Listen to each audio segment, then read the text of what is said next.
Welcome, everyone, to Fated Worlds: The Burning Wind. Yeah. Lol.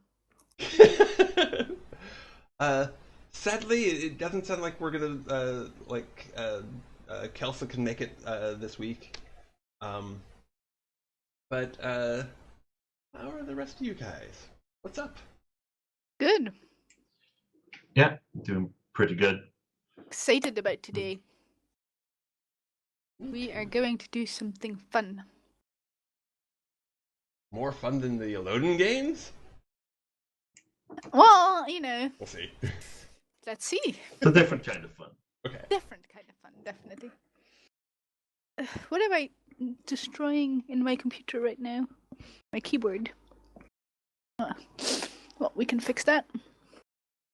Okay, so yeah, let's do awesome stuff that may involve a little Elodin gaming since Brad wasn't there for the half of last time. Give it some last minute disasters to deal with. Yes. Did you fix that, by the way? Has that been resolved? Yeah. Sort of. Is the house dry again? The house is dry, but Okay. there's like a tarp over it and sandbags hanging to keep the tarp in place all the way around the roof. Oh dear. Okay. Sounds very makeshift. Harsh. It is, but it's holding. So I mean, I hope it holds throughout the next week because it's supposed to rain throughout the whole next week. Oh dear. Yeah, let's hope Well, that if you works. vanish mysteriously during the session, we know what's going on. Yeah, well, I don't anticipate anything bad happening today, other than possibly computer problems. So hopefully no computer problems. But it's not supposed to rain till at least later in the day. Okay. So I would like to discuss before we start with you guys naming as a mechanical thing in Burning Wheel.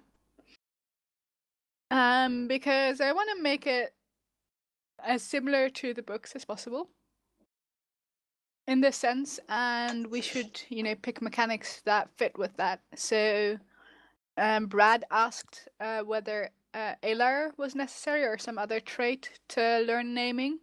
I assume. Also, yeah, he assumed it was necessary. And also, there's the question of how are we gonna make it that you guys that naming ends up, at least in the beginning, being something that you rarely successfully do? Because that's the way it seemed to be in the books, where eventually, maybe after a very long time, you can progress to Taberlin the great levels of naming control, but not not anytime soon. Yeah, I would probably say make the obstacles fairly high because we'll all be starting out with rather few points in it. Like once we get the skill, we're looking at 3 points at best. Mm-hmm. So anything above ob 4 is challenging to the point of impossible. Yeah, and especially if we can't fork anything in, and I don't know what you would fork into naming. Like, I can see being very, very tight with that. I mean, maybe observation. Yeah, maybe, but it's going to be very situational. Yes. I mean, we could say as a thing, like, you can't fork into naming. That is a thing we could say. Sure. And set high obstacles. I didn't think that having a trait as a requirement for it seemed to make a lot of sense based on the fiction. What do you guys think about that? Yeah, it feels like Alar is more about sympathy as a thing. Yeah, but we could create a separate for this, like sees the truth of things or whatever. I mean, there is something related I mean, it doesn't seem necessary in the books, but something related is the spinning leaf. Whatever. I mean, he had this True. mental state where he was very, whatever you call it. True. Yeah. Um, So maybe there has to be some sort of like link test of some kind to get into the state, like of like even being able to do naming, like for real. I thought this would be the naming test. I assumed that, at least. Yeah, Mm. kind of. I don't know. Like, I didn't mind specifically. Like, we can have like a spinning leaf trait where you know, just like Alar, like a spinning leaf trait. If you guys feel like that would make sense. We can do a link test where you need to succeed at something before you can name. We can just make the obstacles, you know, very high and therefore make it very rare that you succeed, or we can say that you can't fork into it, so that it's easier for me to control the obstacles. How about we have this spinning lead trait, but it only you don't require it for naming, but you require it to actually actively use naming and not passively. Like Like Also it's something I was situation. considering is using Fator Persona for this. As in, you know, you can do with naming whatever you want, you know, as long as you can, you know, whatever name you have, as long as you can argue that that would be possible with this name. But you need to pay a persona point to do it. yeah, so treat them more like column traits, perhaps. Like saying that you have like a column trait for the name of fire or the name of wind. How do colon traits work exactly? More or less like that. Like you spend the persona point to do a thing. Usually, a column trait is used for breaking a tie in your favor, or letting you reroll. I think it's all failed dice on like a skill test. And I mean, I can see that. Yeah. Side That note. would allow it to be more powerful. The question is, like, I don't know, how much persona points are you guys getting per session? Lynn has been getting like 1 or 2, like at least the last 2 times. I think I've Yeah. gotten 1 over the entire duration. Yeah, I've gotten 2 over the entire the duration so far. I think I got 2 last session. It was kind of a big deal for Lynn at the end immediately. Admittedly, rather. Yeah, so Kala is pretty smart with the leaf she picks that are doable, and then you know, if you combine that with the occasional you know, persona from other stuff, then I can imagine that you can get a decent amount. I don't know, do you think like Deeds point is definitely too rare. I don't think you need Deeds points to do this specifically. But do you guys think there should be another restriction aside from paying a persona point? Like, I can do persona points and difficulty, like not just you pay a persona point and then you do it, but like you pay a persona point and then it still has a high difficulty. But I feel harsh. like that wouldn't feel very rewarding way to spend your persona points. Yeah, I would say like maybe keep the obstacles like fairly high, like 4, 5, 6. Yeah, but won't that feel very bad if you're paying a persona point? Yeah, I think that's persona points like not only like give you like a die, they give you like a bonus die by using them, and they also don't count as like they don't count towards the exponent for advancement. No, but the point would be that like literally you pay a persona point and then like you can't do naming without paying persona points was a suggestion. Yeah, I think I don't like that. Yeah, I would think that like if you gain the normal benefits of a persona point as well, like it's not just wasted. Like you also still get the bonus die and whatnot. But it's just that you have to use it. Like you can't do it without spending persona. I think that's something I would be fine with. And also one other thing, because I know that Desi isn't here, and I think she would ask about the no forking rule. Do we want to include astrology in that? Because it can be forked into everything. If we were saying you can't fork anything, then I imagine we'd include astrology. For sure. Because the idea is not to give specific characters an advantage. I just figured I'd bring it up because Yeah. Well, I discussed this with her as well. I wouldn't just say like, okay, this is gonna be it, Kelsa. Too bad you weren't there. Yeah. Brad, what do you think? Okay. So I think that any of these limitations would work. I wouldn't want to pile too many of them on, because then it'll just never be usable.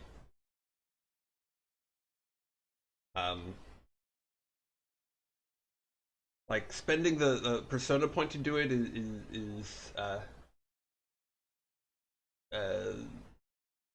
I think would only work well if the obstacles weren't all that high, or we could fork I think stuff so in. that too. I don't like the idea of combining those two. That because you might just spend your persona point for nothing, because persona points you can else spend afterwards and decide not to spend. So like that to me doesn't feel very very satisfactory. I feel like that might just end up like feeling like a persona. I imagine you guys would just end up not doing it because it felt so bad. Yeah. And while I am totally for you guys doing it very limited, if I wanted you to not do it, I'd just say, hey, naming doesn't exist anymore. Rather than making it impossible to use. Maybe just some time constraint. Like, what I'd personally like to see is naming used once per adventure, for instance. Or once every, let's say, 4 sessions. If somebody uses naming, like, maybe even less than that, but not a lot more. Like, not every session, for sure. Yeah, it's a big deal. Yeah, it needs to stay a big deal. So we could just put a time constraint on like how often you can use naming. Should we do that when we whenever we do the trait vote, we also hand out just 1 or 2 naming points. And people can keep those points, indefinitely if they want to. Or, keep them up to 5 or whatever. And they can spend those points to do naming. And then we just don't link it to persona at all, necessarily. You just have this, hey, every once in a while you can name if you want to. Well, rather than adding a whole new mechanic, part of the obstacle of naming could be whether or not you've attempted to use it recently, and then if you actually have used it successfully recently, then the obstacle goes way up. No, or we could say that the first use in a long while is just free, and then subsequent uses will have a decently high difficulty level. Sure. I mean that's fine by me too. But Mark seemed to be against the idea of using persona points for this. Mm-hmm. Probably because you're not racking up a lot. I don't have any right now, for instance, and I think I've used 1 or 2 the entire campaign over. So yeah, you've missed a couple of sessions though, a couple of big ones where people would get persona. So that is part of the reason. The thing is, I think why not just use it in situations that feel right, that are good from a role-playing perspective, and then the obstacle is reasonable. And if you just try to use it to heat up your glass of water to make tea, then the obstacle is high because it's retarded to use it in that situation.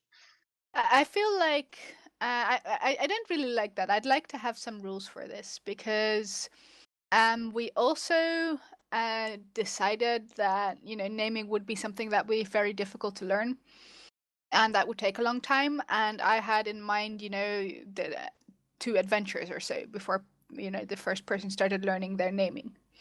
And Kelsa is already very close to it, and she wasn't clearly cheating or anything. I think she fished for one naming thing, and then you guys got your normal naming thing. So I'm by no means suggesting that she did anything wrong, but that was based upon well, let's not double the difficulty. Let's just assume that it takes long.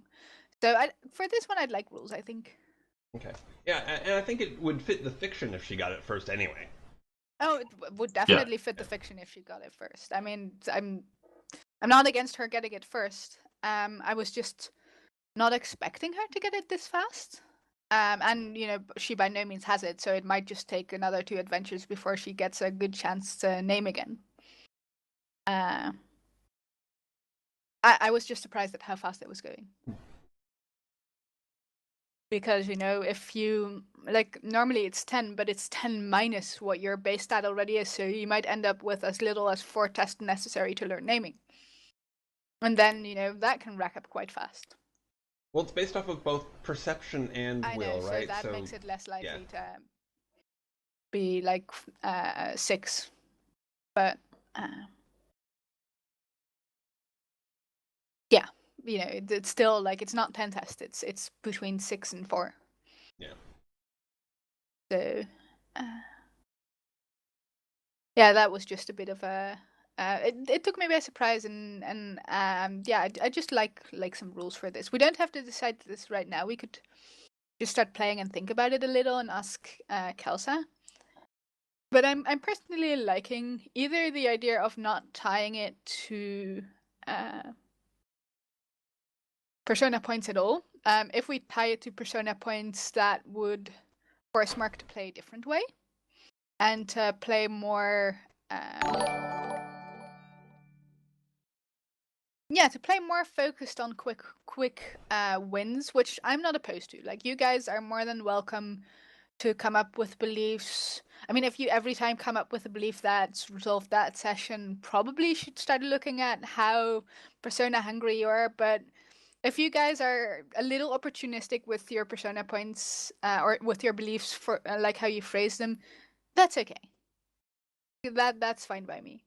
But it would force Mark to play differently because he, as far as I know, doesn't really play that way. Yeah, but I mean, to be fair, part of it is because I didn't have too much time the last month, and now I got hopefully more time, so I can think over. Get an hour per week where And the think, next story. Oh, I can change that belief because then that happened. So and the next story chapters that as far as I've prepared. I mean, you guys might go complete AWOL with my story, but what I've prepared does involve Levi and Lynn into a fairly decent extent.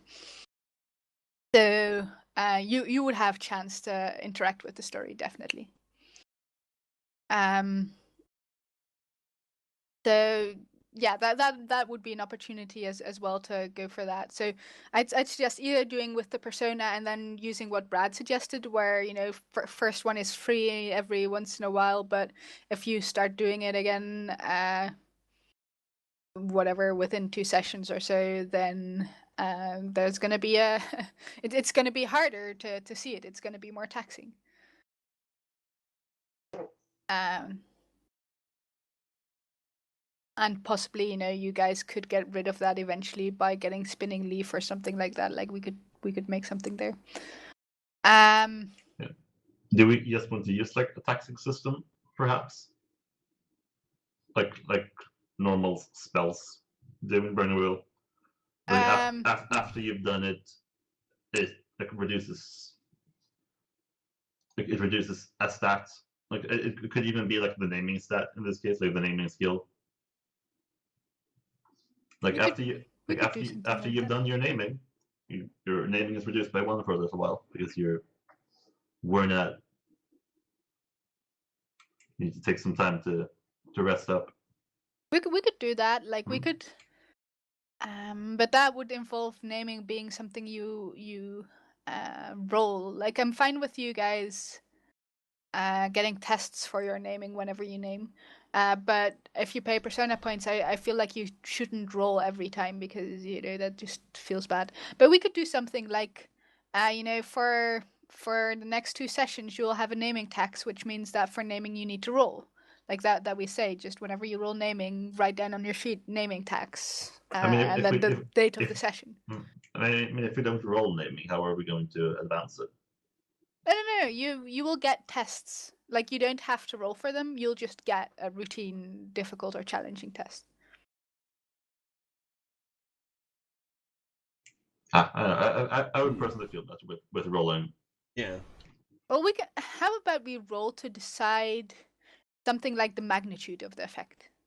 So let's say whenever you pay a persona point, you achieve an effect, but exactly how well you achieve it is based on rolling. Oh no, Kalle, finished. Yeah. Oh, you're back. Yeah, okay. I managed to trip over the stuff fell over. Okay. How about that? Like you always roll for naming, but roll decides magnitude of the effect. So you always achieve something when you spend your persona point, but not everything.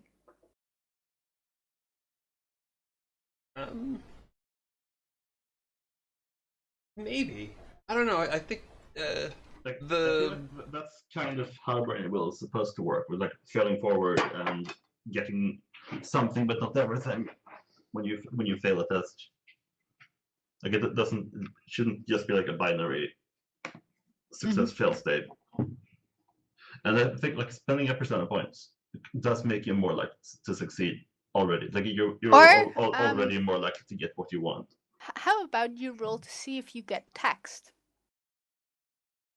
So whenever you do this, based on the difficulty of what you're wanting to achieve, you roll, and if you succeed, you don't get taxed. If you fail, there's still an effect, and you do get taxed, but the effect is not exactly as big as you wanted it.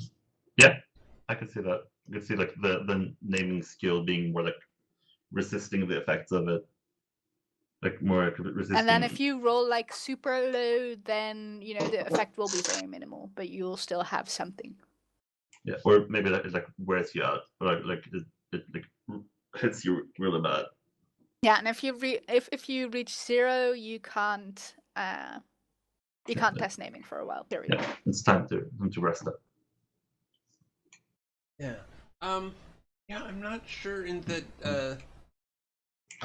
Like, actually, now this sounds a lot more like what we should be using for sympathy. Yeah. Like it sounds a lot more similar to like Binder's Chills and the like. It does. Yeah. Like it seems like it's a strange thing because we haven't really like seen naming in the fiction. Like at least not much. Like we've seen Quoth like struggle with it. I mean, you see Elodin do it in the when they go to the rookery. He just is like vanish wall, and the wall vanishes, or whatever hope appears. Yeah, we always like see it from someone else's perspective. Like we don't know what happens to Elodin when he names something. We get some glimpses of what happens to Quoth when he struggles when he's learning naming. You can like pinpoint different points in the books where he does naming tests technically, something like that. We get to see like those, but it's hard to tell like what's the ramification of naming. Yeah, true. It seems like most of the difficulties stem from it just being difficult to do. Yeah. Well, actually, a possible tax is risk of losing your mind, right? Oh God, that's interesting. Yeah. So maybe like Hmm. using like I like that. I like, mean, it- if like instead of using your fort like spells like normal spells to like you use your will to tax, like it just takes away your personality, or it's like I mean, I it would mean, make sense if you don't use a persona point, then it gets you into trouble. Might get you into trouble in this regard. If you use a persona point, it's more or less free otherwise. Well, how about that? well, the thing is, like for you, that makes a lot of sense. For Kala, who's racking up a lot more persona points, he could probably call out a name every session. No, maybe not every session, but definitely every other session. Potentially. I mean, you could certainly I mean, if stay he on doesn't top spend his of your persona beliefs such that it was relatively easy to get a persona each session and have that available. Yeah, I think it should be sort of sure. divorced from persona. A, because of the different rates at which we accumulate it, and B, because you shouldn't be guaranteed to succeed in a naming test. Like failing a naming test is definitely part of the fiction. But I like the Yeah. idea of going crazy. We can do something with that. Well, that's also very much part of the fiction. Oh, Yeah, oh, great. how about See. something along the lines of if like you can name as often as you want, but the difficulty is very high, and if it goes wrong, I get to temporarily decide what one of your beliefs or instincts is. Interesting. So you could for some period of time just literally have to play that you're crazy in some way. But I have no experience in that, do I? Playing some sort of alternate personality of And yourself. I can make that if you guys are using it a lot, then I'm just gonna make the things that your new belief is difficult for you. Things that you really bad at, for instance, or things that go against what you really would like to achieve, or that mess up stuff for you later down the line. Yeah, With people you don't want to mess it up with. Kala, your camera is frozen for me, by the way. is it? Yes. It's frozen for anyone else. Yeah. Oh, yeah, I'm not even on screen. Wonderful. Because a wonderful shoulder right there. Yeah. I'm gonna try refreshing. That arm is on point though. There we go. Aha! I just had to reconnect. What do you guys think of that? Like, just the taxes that you go crazy. I mean, that has interesting story potential. Mm. It means I get to have a lot of fun with you guys. I mean, I feel like going crazy is a strong word. Like we see what's happened to Elodin, and it's that sort of sense of just I don't know if crazy is the right word, but like aloofness, like distance. No, but if you like what that happened? sense of disconnection. What happened to Elodin? Like the way I see it, Elodin has always been like this. Has nothing to do with naming that he's that weird. That he's that weird allows him to name. Actually, I think this it was mentioned in the books that he was actually quite reasonable before, and then he completely Okay. They mentioned in the books that he was different beforehand. That he completely collapsed at some point. I know the meltdown, but what the Elodin you guys see, like the kind that I'm portraying, than the one that we know from the books, is better than the one that was locked into the rookery, right? And if you look at at some point, him and Quoth, they go visit his old student, who was locked into the rookery, and I mean that guy just he can't lie on his bed because it's not safe there. So that's very legitimately crazy to me. Right, I can't. Yeah, He can't be around safe on people. this Like bed? he doesn't want Quoth to be around. Like one of the rumors is he says something at some point about don't bring the tornado next time, and I've read the wiki, like fan hypothesis is that the tornado is one of Quoth's real names or something along those lines. So, he can't even have Quoth be around, even though Quoth barely did anything. And he needs to be in a soundproof room and whatnot. So, yes, so maybe based on that, it's sort of, maybe it's just because I haven't been listening to a bit of some old friends at the table as of late, but maybe it's just that naming, like if you fail, it kind of happens, but you don't have control of it. Like you just start seeing the names of things, you start you just start, like the magic is just kind of part of you in a sense, like that you don't have control over it. yeah, Maybe I feel like the guy sees the wind instead, like for instance. I have an idea. Yeah. We make the obstacles really low, but if you fail, you done goofed. Like you are literally your high motivation not using naming over and over is that if you ever fail to use it, you're deep poo. I feel After like actually that getting would the be skill, problematic. because I mean, if you have it as any failure, screws you up, then the process of getting it is doomed. Actively using it by wanting to use it like that. I would fight for something more subtle, because that's what happens in the book. And I agree partially with what Kala says. I feel like if that goes wrong, like whatever happens probably has something to do with you being hypersensitive to something, whether that is sound or light or people or tables or dandelions or whatever. Yeah, I think also you become hypersensitive, and because of that, you do certain things, and that those certain things that you do or don't do, that's the belief or instinct that I'd give you, and it would temporarily replace one of your existing ones. But then after, you could choose which it replaces, and afterwards, you could get it back again after you resolved that crazy belief or instinct in some kind of way. Yeah, and just remember, one of the side effects that we do see of like failed naming in the book is that when I think Quoth attacks Ambrose outside of the Aeolian at some point. I think it's part of the whole reason why he has to leave in the second book. And like he summons the name of the winner, and I think he passes out.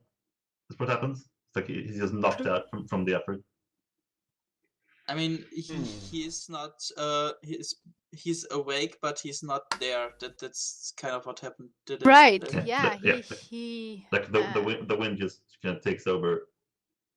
Yeah, we can do something like that. Like either like I'll decide on a case by case basis, just based on what I can come up with for interesting things. But something along the lines of you become super sensitive to something, or you, to a certain extent, adopt qualities of the name you've been trying to call. Like one of those two, because that seemed to be the things. Yeah, if I were your house, I would look into how possession works in Burning Wheel. Because I ran into a possessed character in another game that I was in, and like what happens is that, like spirits that possess you, in a sense, they have beliefs and instincts of their own that you also kind of have to obey to, where you can like try and resist them. But possession is probably something from the Codex, because I don't remember seeing it. So yeah, I think the skill itself is in the main book, but it's not really explained much. It might be that they go deeper into the Codex. Well, can you explain it to me in a couple of sentences how it works? Basically, you make like a character sheet for the spirit that just has beliefs and instincts, and when the spirit's belief contradicts something that the character does, you have to make a will test, like a post will test between the two, and whoever wins out is in charge. Yeah, we can do something like that. Or it could just be a trait that reflects that hypersensitivity, or however. Yeah, but I feel like traits.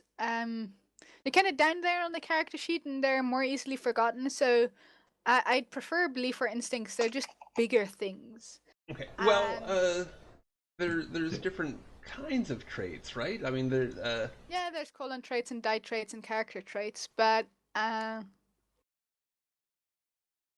still, Like if it's they tend to be more forgotten still yeah. by like players. Like players will keep in mind, okay, this is the belief I'm trying to do. And then, like, second in their priority list comes, okay, these are my instincts. I don't like sweets or whatever. And then at the bottom comes their things. And then, of course, their traits will come up a lot if they're really ingrained in the character. Like, if Desi has a character trait that's her being weird, then she'll still play out weird. But if she has something that doesn't really fit with the image of Desi she has in her mind, then probably it's going to be forgotten fairly easily.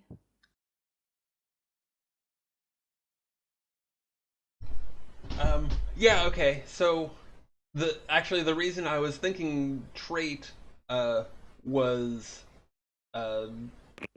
because I guess it's die traits can be ones that you just can't ignore, whereas a belief, I mean, you don't want to ignore it, but you don't have to play to it. Whereas I guess it's die traits again that or certain die traits where it limits what you can do. It actively affects you rather than choosing to. Okay, what would you guys prefer? A belief where you will be rewarded for playing it out, but there's no restrictions. Where I'm thus heavily relying on you guys getting into that and really enjoying playing out the crazy character, whatever shit it brings your character. I would never do that.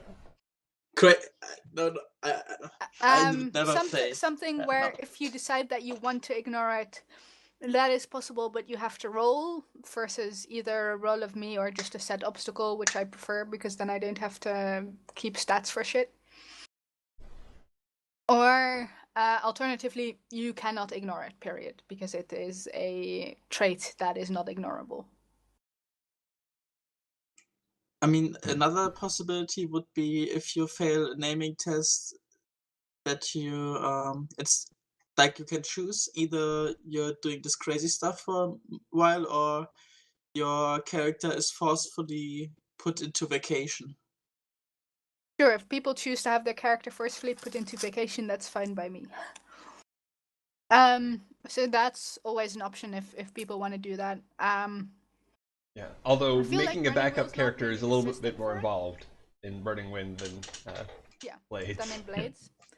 I feel like it's not really the system for it, but if somebody particularly wants that and gets excited by playing two different characters, knock yourself out. I'm not gonna stop you. Just give me some time to work with the new beliefs of your character, of your new potential character. By the way, I think if somebody failed a name test, that he should suffer consequences, but I also think that he should get better at naming from it. Yeah, of course. You always have whenever you roll for something, you get the experience points, right? More significantly more, like for free tests or something, because it gets you, it overwhelms you a little bit, and I think it probably gets you a better grasp of it. I'm gonna say no right now. Yeah, but if it turns out that you guys use naming once every 50 sessions, then we can look into that. Okay. Yeah, that's the kind of thing that I would look into, like writing an instinct about, like writing a belief about things. Like when I do this, I want to be a bit extra rewarded. So that's definitely something that you can do if you want to reinforce a certain behavior in yourself. You give yourself rewards for it, more or less. So, what do you guys prefer? Like, I just rely on you guys to play out the craziness, If you want to ignore the craziness, you need to roll against a reasonably high but not undoable obstacle, or you can just not ignore craziness. It will take you over. I would be fine with being able to resist it, and then if we fail, we play out the whole thing. We play out the episode, play out what happens. Yeah, I think either of those latter two fit. I don't think just being able to ignore it and just possibly losing out on a fate point is enough. But there being a test involved or just being not ignorable at all, I think works. I mean, I don't really care too much because I'm not going to pass up the opportunity to play a crazy character. I mean, I wouldn't think you guys would either, but So, if it really if it strongly conflicts with something Levi really badly wants, I then... mean, imagine he has to tell the truth for a whole week. That would be... Oh. Make Never Levi tell allergic to lying. Interesting. Yeah, because naming is all about like finding out the truth of things, right? Like, it's all I about personally finding their essence. prefer not rolling, just because then I don't have to tell you an obstacle. But I don't care if you guys prefer to have the roll for the will roll there. Then I can just write down, okay, the will roll is ob whatever, and we can set certain obstacle. Yeah, I'm fine with it being like a static obstacle. We don't have to make like opposed tests. So why don't each of you just write in chat what you prefer: static, rolling against an obstacle, or just being impossible to ignore.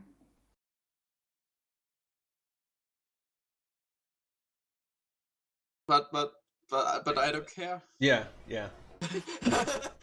Tyler, do you care? Yeah, let's actually, if you guys are okay with it, let's just table it. I think we've, sort of, and I could be wrong, but it seems like we've aired it out a bit, and there isn't a strong feeling one way or the other, and it's gonna matter for Kelsa first. True. Yeah. We could let Kelsa decide on that, sure. Yeah, I think she should definitely be here for this discussion. Yeah, after we come up with an idea, I'd definitely run it past her and be like, hey, this is our idea, and we came up with this because of this and that, and what do you think, and what are your suggestions? And then, change the whole idea based on what she suggests, and if you guys like that or not, if necessary. So I wasn't going to be her okay, this is how it works now. Yeah. What do you think?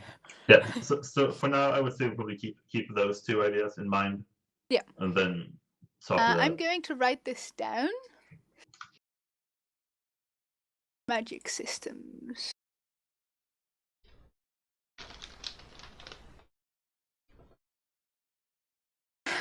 Naming. Oh, naming difficulties reasonably high. If you fail, Yeah. So maybe while you're writing, do the rest of us go over our beliefs and instincts? Is that something you want to air Sure. on? Sure. Do you want to go first? Sure. So Lynn's beliefs are Katrine is my everything, my heart and my soul. We've finally found a home, and I will fight anyone who tries to ruin this for us. People respect my authority. I like that. I'm going to make sure they keep doing so. And I learned of a mysterious power in the Underthing, something out of the old stories. I must seek out Master Loden to learn more about it, to learn more about how it works. Interesting. My instincts are if someone's trying to start trouble with me or my friends, I go after them like there's no tomorrow. I'm a lot more threatening when I armed. I always carry my knife. And my purse is wearing thinner than I'd like.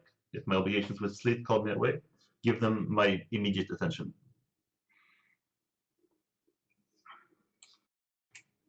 So that's nice. me. Others? Okay. Mine are... The university's vast knowledge is being completely wasted and my access is limited, but I can still try to pick up something useful from Elodin. That hasn't changed.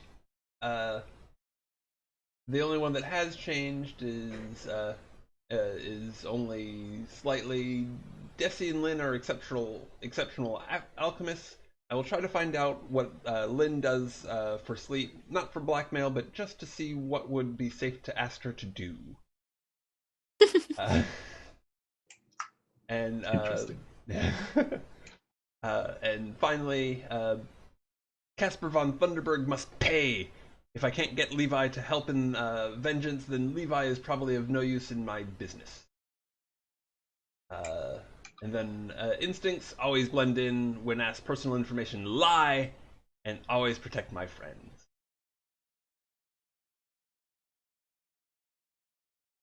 And that's me.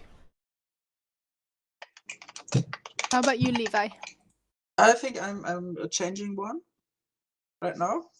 I have my old instinct. I will die before breaking my loyalty to the certain person.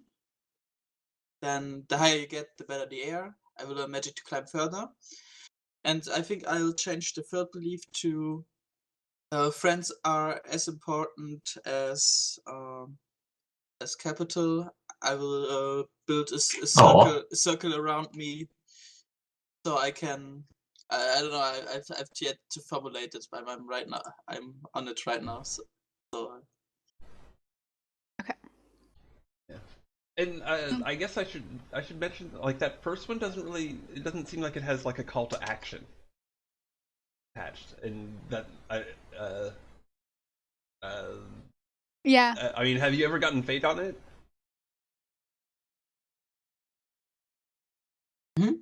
Well, it is something that I plan on testing. It's something I can test him on, but it is not something that he can do by himself. He can't be like, I'm gonna do this for Conrad Winston now.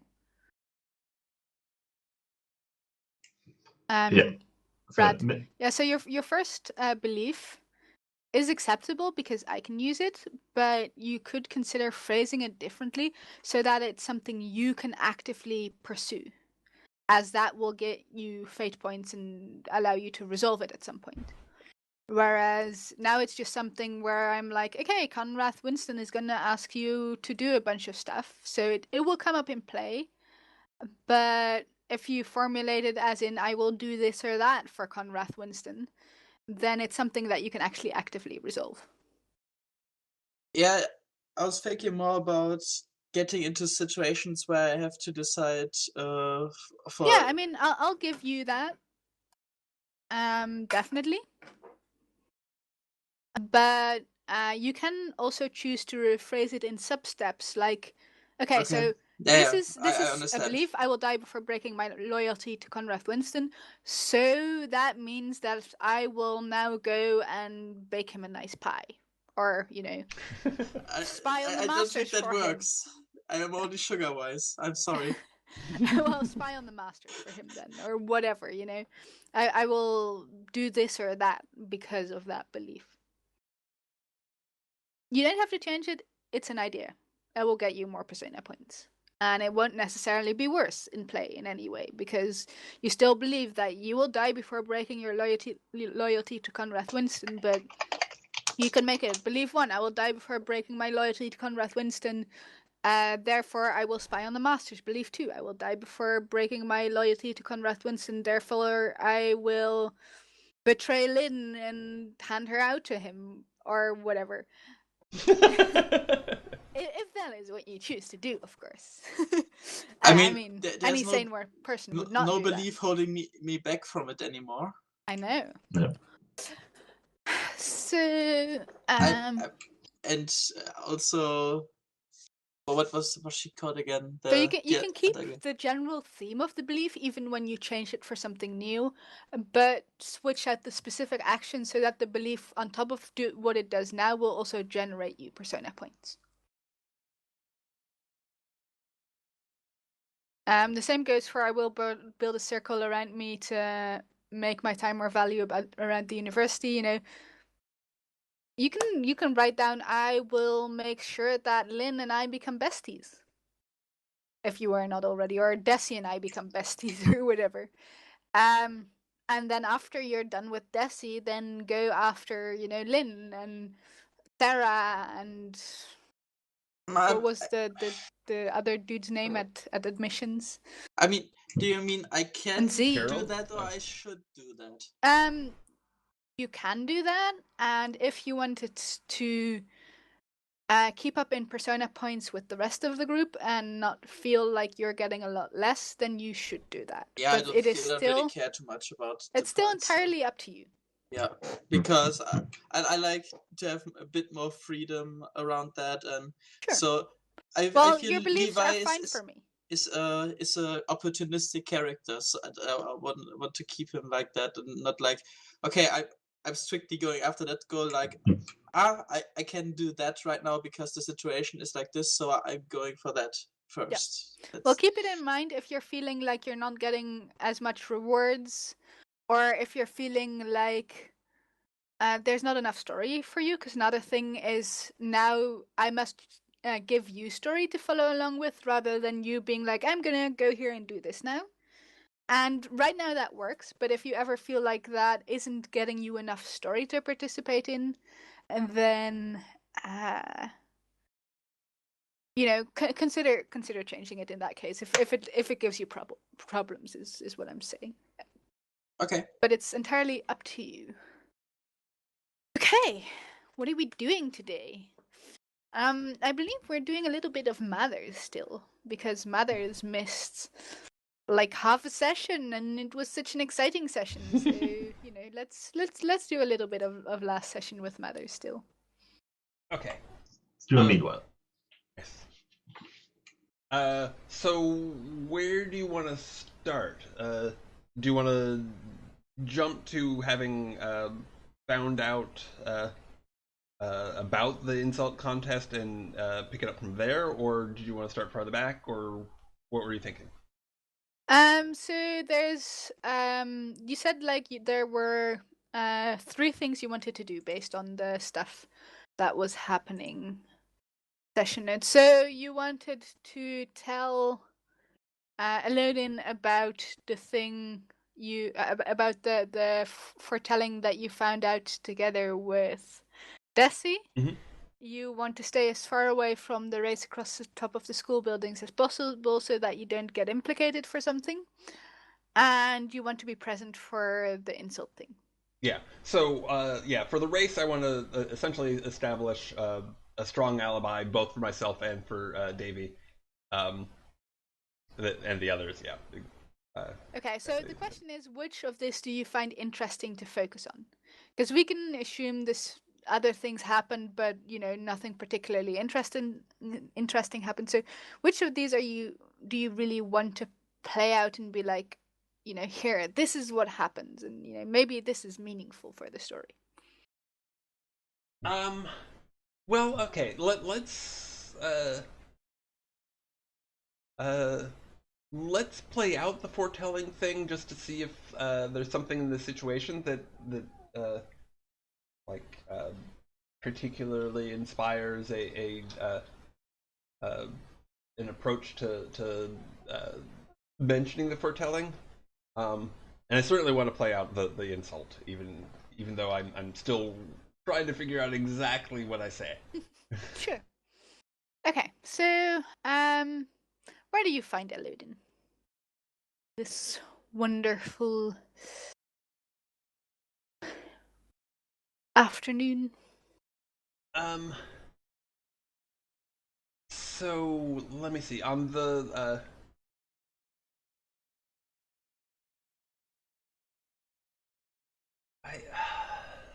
let's say it's morning. It's okay. So early morning that people, like most people, aren't awake yet, especially not students. I mean, when do students wake up on time? And there's still this little morning mist that's still fading, and the sun's just peaked above, like above the first school buildings. So where are you exactly? Where do you find him?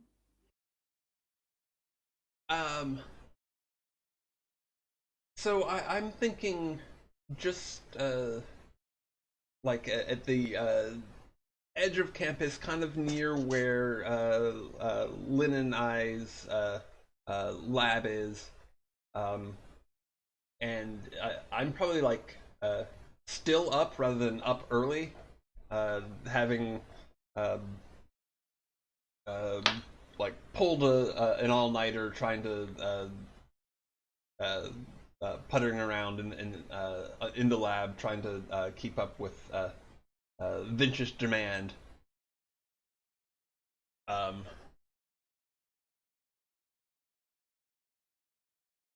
so just kind of outside. Uh, nice. Yeah, so it's early morning and the birds are very awake. The people not so much. And you're at the edge of campus, and Lennon is sitting there on a little hill, just little ways off the roads, and he's just smiling and looking at the way the wind swirls the mist. I roll 20. Right, Crash. Yeah. trouble. Yeah, you vanished, Oof. Mark did. Yes. Should not be long. Okay. Here we go. There we go. Yes.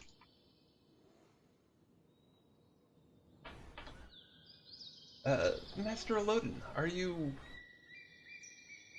up already or still up? He raises his eyebrows and he says, "Mathers, aren't you persistent?" You're not sure if it's a compliment. Yeah. Aren't you persistent? Oh, am I crowding you? Well, one could say that, yes. Oh. Well, in that case, I apologize.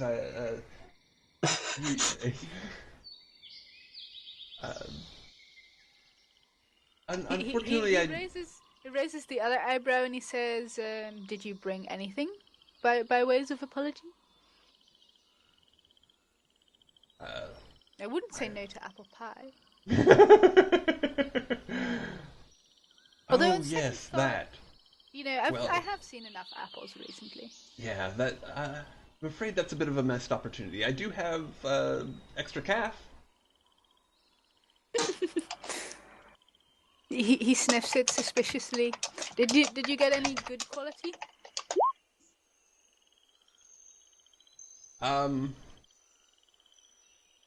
It is well, as in make a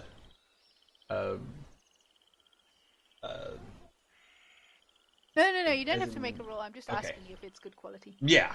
I mean, it's probably the best I can afford within my existing lifestyle, which is probably not. It's definitely not the best quality, but Fair enough. He smells it. it's, well, He takes what a I can sip, and manage. you see him close his eyes, and he just, he tastes the coffee, like fully concentrated on that liquid of beans and hot water, and he says, after a while of silence, he says, Oh, actually, what during that silence, I as he's like appreciating the coffee, I would be careful. I wouldn't want you to burn yourself. That's sort of reminiscent of him and his Bunsen burner.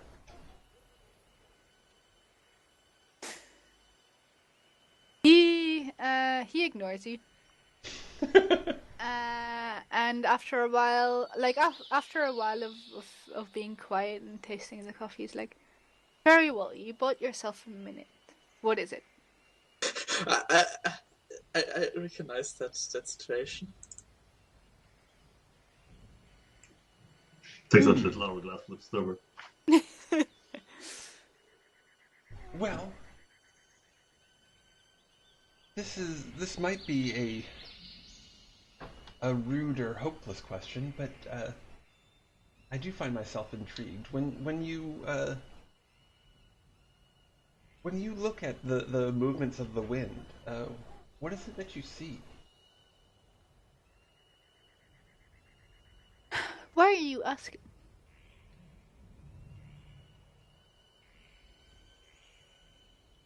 I'd call it idle curiosity, except I don't think it's that idle. And Explain.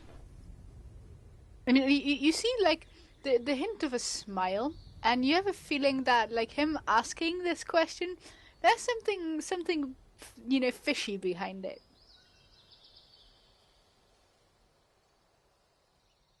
well, If you wanna, that's the see thing. what he's trying to hide, then you can observe him. Yeah. Just as if I explained it, it would probably lose its essential quality. The explanation I'm asking you for will probably cause it to lose its essential quality. Yet, I remain curious. It's a quandary, really. Okay, sounds like you are bullshitting him in some way. Roll either philosophy or soothing platitudes, Oh boy. depending on what you're doing. Okay.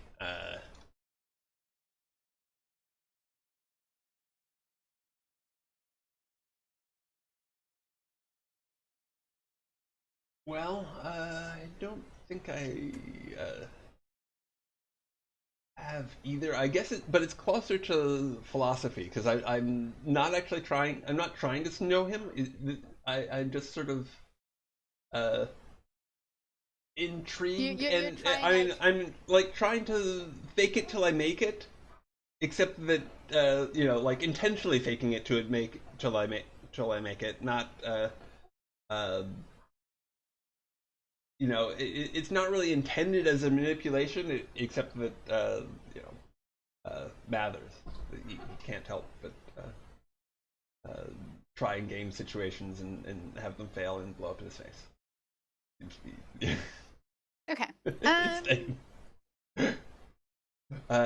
So philosophy is that what's that based off of? I imagine perception. Okay. Seems very much like a wise. Maybe also Will, doesn't somebody have philosophy? See, I do. Hold on. Oh, actually, could I roll riddle wise, which I don't have either, but I've at least started. You can definitely roll riddle wise. Okay. Certainly. Philosophy is will and perception. Will and perception. Sure, you can roll riddle wise. Okay. If you're rolling philosophy, it'd be against. Actually, I'm just gonna put it against Elodin's will in general, since what you are effectively trying to do is convince him that you're worth, spending his energy on. So the obstacle will be 5. Okay, sure.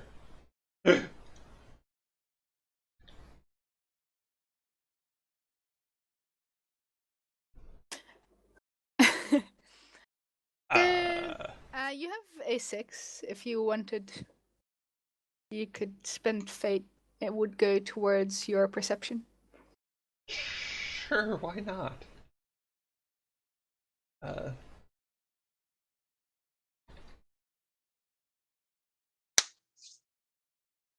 Another success?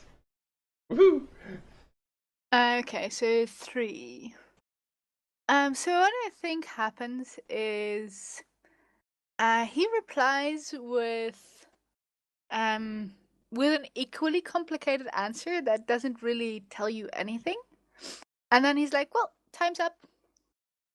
Okay. Snap back Does- to reality. okay. Obstacles, gravity. What? You're frozen right away, Mark. Yeah. Really? Yeah. Oh, Does his answer give something interesting to chew on, or is it just completely unfathomable? Sure. His answer will give something interesting to chew on. Just Roll There we go. observation.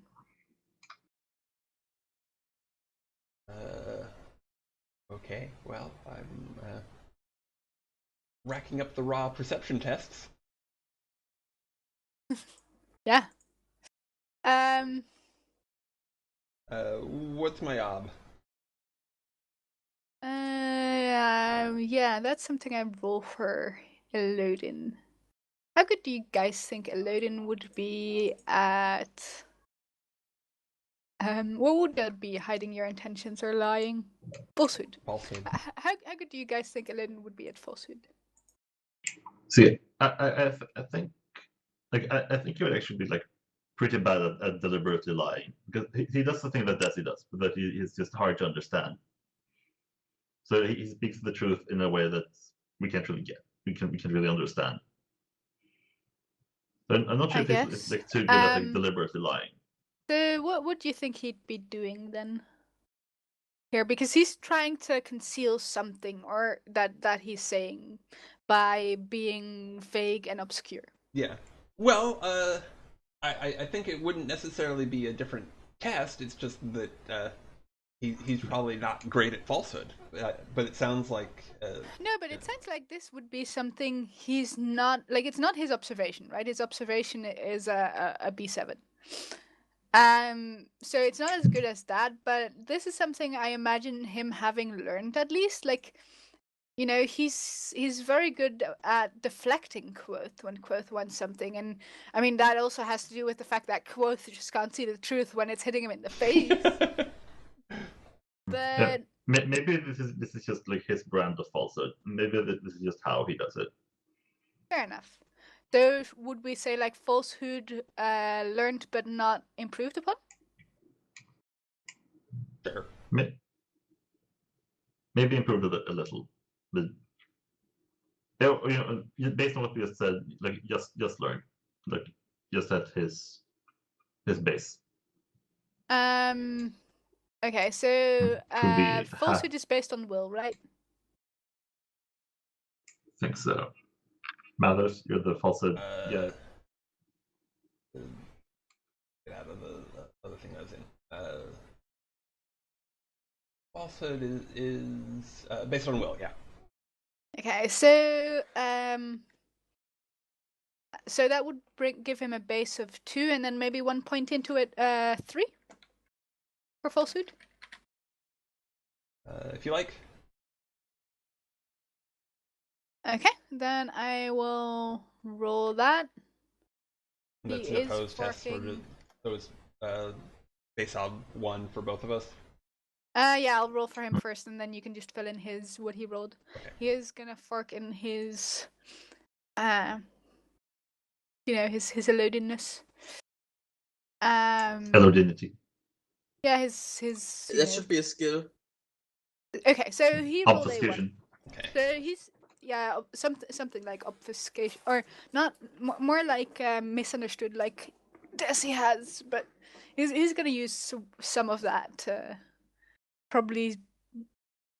Oh, okay. But that was perception rather than observation. Right. So it would Okay. have to be 2. So you did not make it. And no 6s. Did you Damn roll it. a 6? No. Ah. I would love to spend a fate there, but no. Too bad. Sad It's too times. bad. I mean, if you have a persona, you could re-roll some of those fails. Right? Persona can let you do that, right? I thought that was fate. Or is that deeds? Like it's fate in like an open-ended skill. Like if a skill already is open-ended, you can spend a fate to reroll 1 failed die. Deeds is the one that will let you do all of them. Like reroll all failed dice. All failed dice. That's deeds, okay. Oh, too bad. So, yeah, no, he just rambles on, and then it's like, oh, minute's over. Well, thank you for the minute. You are most welcome. He looks very, very satisfied with himself. It's a good minute. Yeah. tell. So I'll leave, but as I go about my day, I'll keep on like chewing on what he said, even if it doesn't get me anywhere. It's like Sure. Yeah, no, there was just something. You know there was something that he hid. Just don't know what it is. yeah. I mean, you I'll- could go to someone else and ask them to decipher it for you. No, that doesn't feel right. Yeah, But I could think of maybe one person that Mathers would go to. That'd be Davey. yeah. They wouldn't mull over that. I think that I'll just kind of let as the day takes its course, if anything comes up that happens to help explain it, I'll like pursue that line of thought. I won't make anything come up. That's up to you. But throughout the day, he like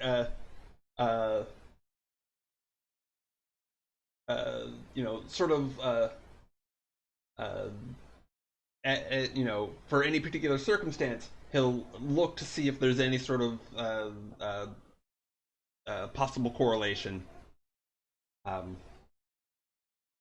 just like test that puzzle piece in different spots to see if anything fits. Fair enough. You can't. You don't come across something that makes it fit right now. Sure. So, did you want to do the run across the rooftops? Thing? Yeah, I Did don't you want think. to play that out? Yeah, I don't think there's really a need for that, since I'm just playing that one very safe. Not digging your own grave. Yeah. Fair enough. But I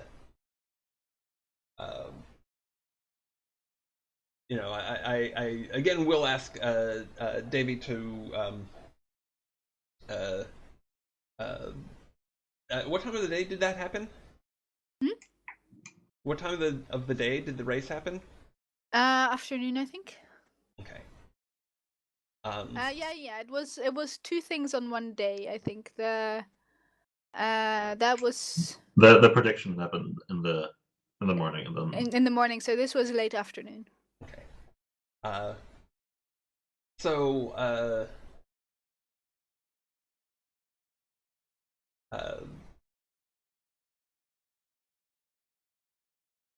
I'll bring like Davey some tea and ask her, let's go by Master Hems for a bit. I just want to. I think that we should be out and seen for the next hour or so. I think it would be best. She frowns and she says, "Does it have to be him?" No, it doesn't. Okay, because I'd prefer anybody. yeah, I feel like Ham would also be rather busy at this point, or just tired with all the people asking him. All the people being Students, like, damn it! Hey, what are you going to do the next?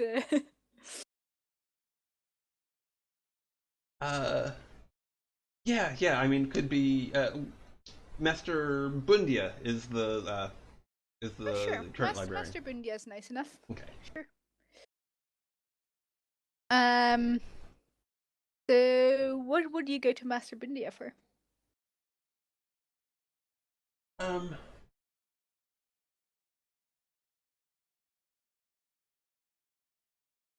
I'll just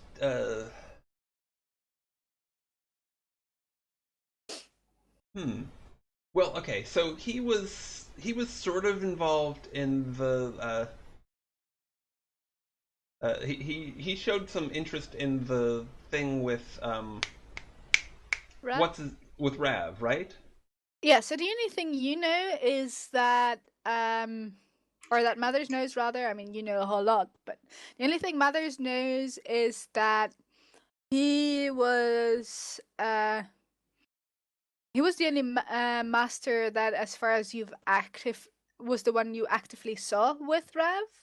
After he was unconscious, he was doing fixing Rav's sheets, and you know that he questioned Desi about what she'd seen afterwards. Okay. That's all you know. Like, he seemed to show a little bit of an unusual interest in the case, but you know, you're not sure what that comes from entirely, and whether that is a red flag or not. So I think what I'll ask is, or I think what I'll say is, just that, I know that we got in trouble over Rav falling ill, but I also know that we didn't do anything. So I'm kind of curious what actually happened to him. What was afflicting him? Do you have any books you would recommend looking into that would help us get to the bottom of it? So, he brings you a couple of books, and most of them are straightforward, like general medication illnesses, like things like that. But he puts one like book about the Talon Church, like awkwardly at the side, as if like he creates this heap of books for you, right? Mhm. And then just randomly on the same table, he puts this one book about the Talon Church, and it's not quite with the heap, as if he's recommending it, but you know, he rather awkwardly puts it on the table. So you're not sure what that's about. Okay. So while he's there, I'll ignore it, and then as soon as he turns away, that's the one I want to look through. It's just a general book about Talon Church. Doesn't contain anything particularly interesting. Okay. Well, I'll definitely scan through and keep a note of it to check out in more detail later. Yeah, it's like the history of Talon religion.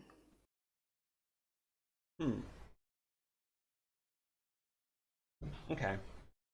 Yeah, I probably just don't have enough puzzle pieces to make use of it for now, but No, I mean it might make you suspicious that something weird is going on, but yeah, it's a clue. it's a clue that there's something to investigate. But you know, it's not going to tell you shit, probably. Sure. So yeah, so for the insult, yeah. So when you show up for the insult thing, so Levi told you, right? Yeah, Okay. So, but I might have dropped that he shouldn't tell that I brought him here, because of course, so the soul of discretion. when he Oh God, drops no. that, when Levi tells you it, you recognize something from the blurb Elodin gave you. Like he randomly mentioned something about, you know, the wind swirling particularly nice around that part of Mainz. And you know, you feel like, yeah, like he was testing to see if you could figure that out or not. Okay.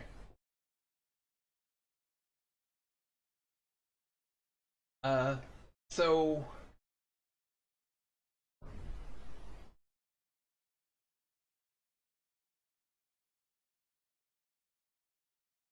I think So as I think as I go by, I like won't even stop, but I'll like walk by Loden during this, during like the you know, like the insult contest, and yeah, so they're in a classroom. I mean, okay. the you can see the courtyard from the window, but like the classroom itself. Like you'd have to actually go in there. Oh, okay. So in that case, I'll walk in like I have like I'm coming with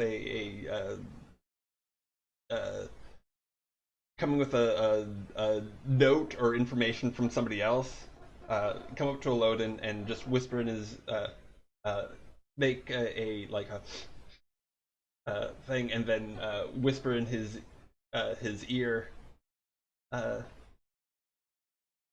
uh, Despite our pleasant conversation about wind earlier, it seems like uh, bow winds are being produced by certain nobles. And I uh, uh, Thunder. If you're talking about Casper von Thunderberg, he's not present. He did not get an invitation here. Oh yes. Damn it. Yeah, I guess it doesn't have to be Casper, and you know, Well, the ones present are Levi, Lynn, Desi, and two more unspecified that I didn't decide on yet. One of them could be Davy. Oh no, Davy is expelled like you as well, so she wouldn't get an official invitation either. So yeah, two more people are present, and they're all, you know, relatively special people if they're invited here by Elodin. Or at least, you know, they have strong perception and strong will. Okay, so,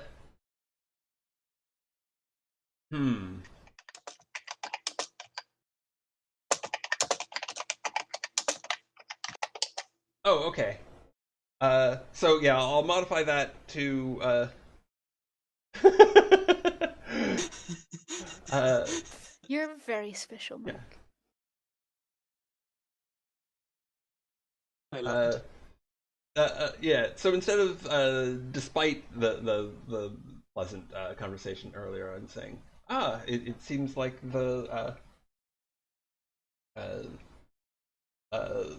winds in general are improved in quality now that certain nobles aren't about. He raises an eyebrow at you and he says, "What are you doing here? You're not an enrolled student at the university." Oh, just wanted to let you know. I'll be on my way. He nods. So, give me. What did I make you guys roll before to insult people? It depended on what we wanted to do. Depended on how you did it. So, ugly truth. Roll me ugly truth, but I need to go now. Kom eraan. I need to go and say hi to my potential new housemates. Okay. So, as I announced beforehand, because they might want to know who they may be moving in with. Okay. What? So, Really? let's take a bit of a break. It'll be a little bit longer than the usual one, and we'll handle the rolling and stuff after, if that's okay. Yeah, sure. Okay. Waving here. We'll head off downstairs then. See you guys in a moment. All right. Give me just another moment to do the offline thing. Okay.